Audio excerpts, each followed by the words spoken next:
Ah, sim, a Duda chegou, perdão. Então vou dar 5 minutos à deputada Duda, em seguida o senador Jorge Sei.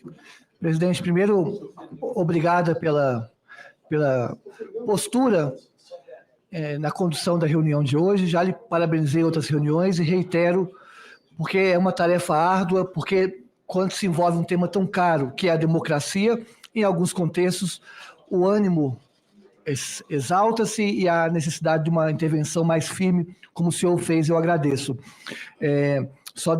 Explicitando, publicizando, o general Augusto Heleno, quando eu entrei na sala, pediu desculpas por ter me tratado no masculino e fez aquele o senhor pediu desculpa e só dizer que a minha posição, você pode me perguntar quando eu sair, não é essa questão mais relevante, porque é de esfera pessoal. O que a gente está discutindo aqui é algo muito maior, que é na esfera coletiva, de esfera nacional, o país que a gente quer, o país que a gente busca construir.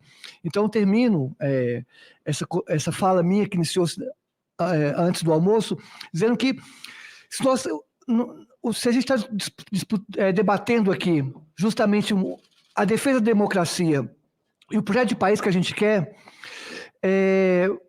a gente tem que deixar muito claro o caráter pedagógico que assumiu essa reunião hoje, de não apagar de vez os crimes que aconteciam na ditadura militar e como esse fantasma da ditadura militar é sempre replicado em cenários de erosão da democracia. Então, há uma total relação entre o que aconteceu em 64 e também agora no dia 8 de janeiro, justamente porque 8 de janeiro tentou se replicar uma tentativa de golpe, então a relação é muito clara. E o que nós estamos debatendo aqui são os restos da ditadura que ainda estão presentes e que merecem ser e devem ser punidos como tal. Então, eu termino minha intervenção dizendo também que no momento que a gente se exaltou, o general falou que, quando eu citei a Operação Punho de Ferro no Haiti, o general falou, olha, se você cometer uma mentira, eu vou te processar e você vai ser presa. Eu não tenho medo de nenhum general e não tenho essa de declarar ordem de prisão ou que vai mandar prender. Aqui não é a Câmara dos Deputados e o Congresso Nacional não é um quartel em que o general pode mandar prender quem bem entender. E aqui nós estamos no contexto de democracia, não uma ditadura a qual o senhor ajudou a construir em 64. Então nós estamos num outro cenário.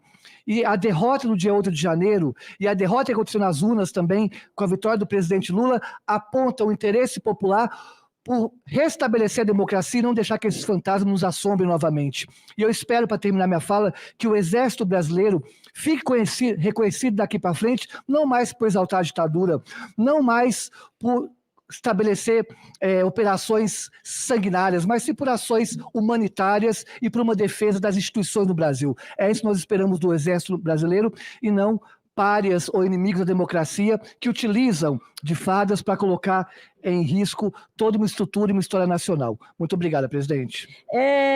Houve um relatório da ABIN, que foi no período pós-eleitoral, apontavam a organização de movimentos de negação do resultado das eleições. O relatório da ABIN, general, ele falava de supremacismo branco, ele falava de neonazismo como vetores mais prováveis de ameaças extremistas para a posse presidencial. Ou seja, no relatório da ABIN, há, de uma forma muito clara, veja só o que diz aqui o relatório. Eu vou ler aqui alguns pontos.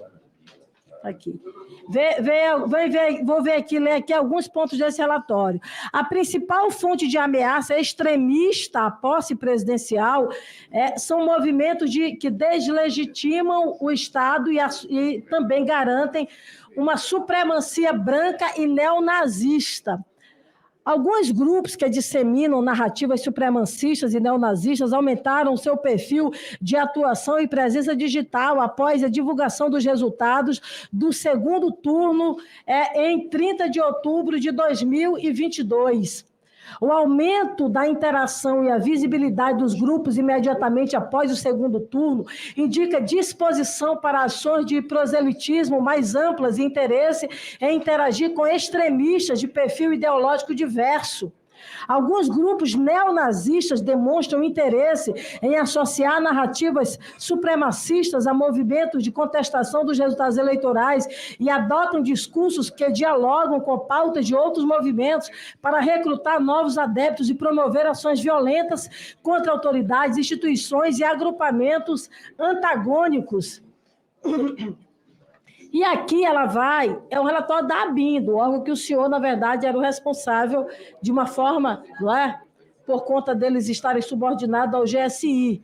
Aí eles citam mais na frente, principalmente no Telegram e no Twitter, identificou-se um volume considerável de ameaças contra os membros do Poder Judiciário e contra o presidente da República eleito. A partir da análise dos perfis que as realizaram e até o presente momento, avalia-se como baixa a credibilidade da maior parte das ameaças, mas tem um aumento de frustração também em razão do não atendimento aos seus pleitos, indivíduos engajados em narrativas que deslegitimam o Estado e também o processo eleitoral. E aí eles vão, na verdade, colocando claramente uma tentativa desvairada, uma tentativa agressiva desses movimentos que falam da supremacia branca. O senhor em nenhum momento ouviu falar disso?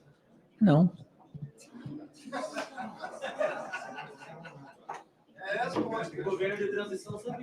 General, com o devido respeito ao senhor, o senhor não pode subestimar a capacidade de todos esses membros aqui de raciocinar. Quero só fechar, na sua opinião, as eleições brasileiras agora em 2022 foram fraudadas?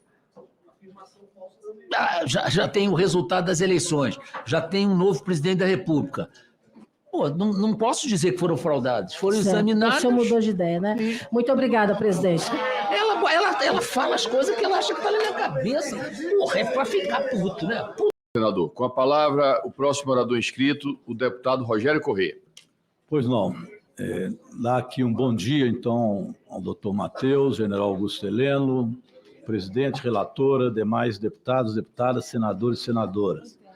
Eu vou iniciar pedindo à nossa mesa que possa passar aqui o vídeo 8 para mim, que é uma fala do general agora mesmo nesta reunião. Não, e eu quero esclarecer que o...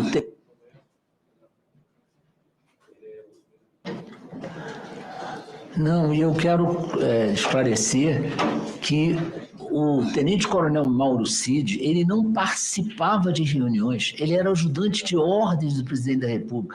Não existe essa figura do ajudante de ordem sentar numa reunião dos comandantes de força e participar da reunião. Isso é fantasia. Isso é fantasia. A mesma coisa... Bem, fantasia. Passa, por favor, a imagem 7.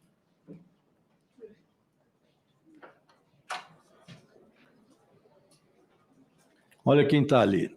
Palácio do Planalto, reunião com o ministro da Defesa e comandantes das Forças Armadas. Participam ali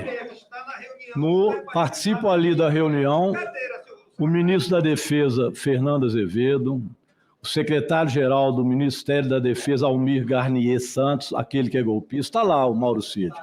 E o general Heleno que disse que ele também não costumava ir nas reuniões do Comando das Forças Armadas, se eu quiser eu pego o vídeo, se eu acabou de dizer isso, está lá também. O senhor mentiu? De jeito nenhum. Eu era convocado quando o presidente precisava de um órgão de inteligência participar da reunião, ele me convocava, eu comparecia à reunião. E o Mauro Cid não sentava à mesa? Não, jamais. O senhor mentiu para a gente, o senhor me desculpe. Hã? O senhor não faltou com a verdade com a gente, eu vou explicar por que o senhor fez isso. Na verdade, o senhor quis proteger o Jair Bolsonaro como se Mauro Cid, e assim estava sendo interpretado, não participava das reuniões e, portanto, não podia fazer delação. Mas aí está Mauro Cid sentado à mesa, como sentou sempre, e ouviu tudo aquilo que foi dito. Deputado Rogério Corrêa, por favor. Eu vou falar ao final, por favor, continue. Presidente, volte então meu tempo novamente. Não, falar, já deu um minuto. Vai lá, deputado.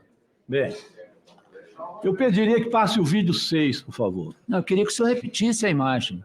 O senhor está dizendo. Do Mauro Cid? O senhor está dizendo que eu faltei com a verdade. O senhor está dizendo que eu faltei com a verdade. Quem está faltando com a verdade é o senhor. Não, senhor. Ele. Não. Está ali, ó. Está ali na foto. Não, senhor. Senhores, O senhor. não é silêncio. Está lá. Ele está lá, a imagem é clara, ele está lá sentado na reunião das Forças Armadas. Ele está sentado com o senhor na reunião das Forças Armadas. E o senhor também que disse que não se sentava em reunião das Forças Armadas, também está sentado. Por favor. Ou seja, o senhor Mauro Cid participava, sim, das reuniões e escutava. Se ele não falava e não dava opinião, ele escutava. E ele é, por isso, um testemunho importante. Vocês não vão conseguir fazer, como o senhor tentou aqui, dizer que Mauro Cid não tem importância na delação premiada que faz, porque ele não sabia de nada. Está ali a prova. O pastor Henrique Vieira. Bom dia a todos e a todas. Senhor presidente, de imediato, eu queria pedir que, de qualquer forma, concordando ou não comigo, houvesse o respeito à minha fala para que eu possa desenvolver o meu raciocínio, senhor presidente. A gente pode divergir, convergir, com respeito. Eu tenho ouvido todas as falas sem nenhuma interrupção e gostaria do mesmo procedimento. Primeiro, senhor presidente, sobre os inquéritos da Polícia Federal que estão chegando aqui, o senhor em algum momento disse que nós não estamos falando sobre ele. Eu quero dizer que o nosso mandato está se debruçando sobre esses inquéritos, especialmente na parte de milícia digital e gabinete do ódio, e todas as sessões eu tenho falado reiteradamente sobre isso. Agora, sobre o general Heleno. Em primeiro lugar, estamos diante de um general que considera que em 1964 foi um movimento legítimo, não um golpe de Estado. E aqui já começam as nossas diferenças.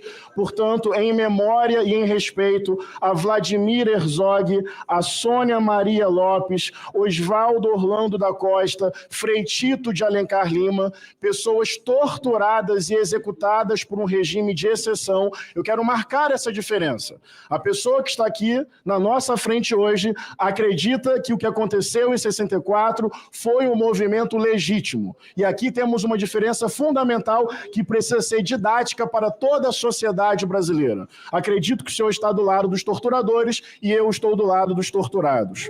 Além disso, faz todo sentido o general Heleno ser uma referência, ser uma inspiração, quase um herói para quem defende o golpismo no Brasil. O ódio, a desinformação, os ataques à democracia e à misoginia. Isso não é surpreendente, isso é coerente. Ele é, de fato, um ícone da extrema-direita e do bolsonarismo.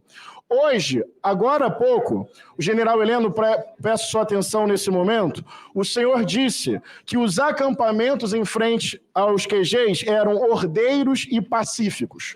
Mas como foi dito aqui, nesta CPMI, muitos indícios de crime lá dentro. Mas eu quero chamar a atenção para uma coisa, senador Contarato. Independente dos crimes que aconteciam lá dentro, a pauta pública desses acampamentos era ilegal e inconstitucional, defendendo uma intervenção militar e deslegitimando o processo eleitoral. Então, hoje, o ex-ministro do GSI disse publicamente que ele considerava um acampamento que pedia um golpe de Estado ordeiro e pacífico. Isso é absolutamente absurdo. Eu não estou nem me referindo aos crimes cometidos internamente. Estou me referindo à pauta pública do acampamento. Intervenção militar, intervenção no STF, deslegitimar o resultado eleitoral. Chega um general e diz: aquilo era ordeiro e pacífico. Tem que ficar registrado e tem que bancar corajosamente a própria opinião, no meu entendimento. Além disso, no dia 7 de dezembro, o senhor disse textualmente, acabei de ouvir novamente para não ter dúvida, estou entre os muitos que não reconhecem o resultado eleitoral. É que o senhor, para se proteger, não ser indiciado, condenado e preso, está preferindo se desdizer. Mas também quero deixar registrado aqui, o ex-ministro do GSI, pessoa diretamente ligada a Bolsonaro, disse no dia 7 de dezembro do ano passado: estou entre os muitos que não reconhecem o resultado eleitoral. Senhor presidente, é óbvio que isso inflama atitudes golpistas. É óbvio que isso inflama atitudes que vão contra a democracia e o próprio resultado eleitoral. Mas não é uma postagem de um indivíduo numa rede, em um momento. É o ex-ministro do GSI, na época ministro, dizendo: eu estou entre aqueles que não reconhecem o resultado eleitoral. Hoje, na minha opinião, numa estratégia até legítima de defesa, é melhor se desdizer para não ser preso daqui a pouquinho. Mas é importante deixar isso absolutamente registrado.